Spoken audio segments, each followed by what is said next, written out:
আমি ঘুম থেকে ওঠার আগে সকালে ও ঘুম থেকে উঠে ময়দা মাখতে বসে পড়েছে। কেন? খাবে না তো পরোটা, তাই ও বললো আমিই মাখি। যাকে এইদিকে চলছে মুগের ডাল ফুটছে, মা নিজের মতন করে কাটাকাটি করছে। দুপুরবেলায় হবে হচ্ছে পাঁচ তরকারি। আমি তো ময়দা বেলতে বা যে কোনো লুচি পরোটা বেলতে ভীষণই ওস্তাদ, তো এত ট্যাড়া ব্যাকা হচ্ছে আমার, যেরকম দেখতে হলো পুরো শ্রীলঙ্কার মতন লাগছে দেখতে।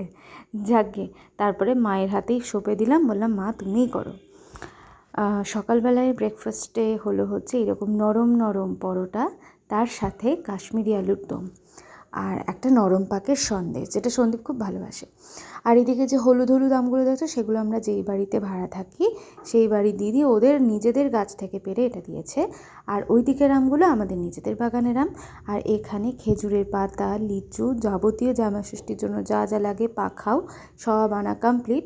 তারপরে খাওয়া দাওয়া করে উঠে আমি জাম আর তাল শাঁস খেলাম। তারপর বিকেলবেলায় দুজন মিলে একটু বেরিয়েছিলাম। এইটা থেকে কিনবো নাকি মঞ্জুশ্রী থেকে? কে বলছে রাহুল গান্ধী না রাহুল? না না, কোনো কাজের উদ্দেশ্য না, এমনি বহরমপুরে ঘুরতে। চারিদিকে পাখা বিক্রি হচ্ছে, কাল জামাষষ্ঠী বলে কথা। আর এখানে যে তানিস্ক ওপেন হয়েছে সেটা আমি জানতামই না, দেখে বেশ ভালোই লাগলো যে বহরমপুরে দুটো তানিস্কের দোকান হয়ে গেল। যাকে তারপরে যুবরাজে গেছিলাম শুধুমাত্র পাঞ্জাবি দেখতে, কাজ বলতে শুধু এটাই ছিল।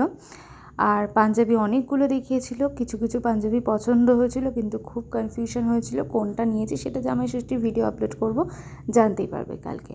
সিলেদার্সের একদম অপোজিটে যে ফুচকা কাকুটা বসে, সেইটার দোকান থেকে যদি ফুচকা না পাই তাহলে বহরমপুরে আমার আশাটাই পুরো অচল হয়ে যাবে, তাই সেখান থেকে খেলাম ফুচকা। তারপরে একটু নিবেদিতাতে গিয়ে সেখানে হঠাৎ করেই শাড়ি কেনার প্ল্যান হলো। বেশ কিছু শাড়ি দেখাদেখি করতে গিয়ে আমাদের চান্দ্রি সিল্কের একটা যে শাড়ি হয় সেই শাড়িটা পছন্দ হলো। নরম নরম শাড়ি দেখছিলাম যাতে সচরাচর পরা যায় আর কি, তো সেই জায়গায় মায়ের জন্য নেওয়া হলো আর বাবার জন্য জামাও নেওয়া হলো।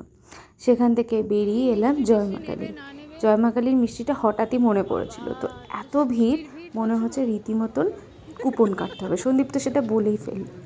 যাকে সেখান থেকে মিষ্টি টাসটা নিয়ে সন্দীপেরই এক বন্ধুর সঙ্গে দেখা করতে গেছিলাম গঙ্গাধারে, তাই সেখানে খেলাম নারান্দার চা, যেটা আমি ফার্স্ট টাইম খেলাম।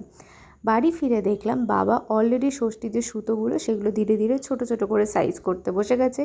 মা দেখলাম রান্নাঘরে চরম ব্যস্ত, ছোট্টবেলার প্রিয় সেই আমার ছানা তরকারি, মানে ঘরে ছানা কেটে সেটাকে মেখে গোল গোল করে আমার ভীষণ পছন্দ। রাতে ডিনারে ছিল মুগের ডাল, পাঁচ তরকারি মানে ছ্যাঁচড়া, পোস্তর বড়া আর পনিরের তরকারি। আজকের মতন এখানেই টাটা।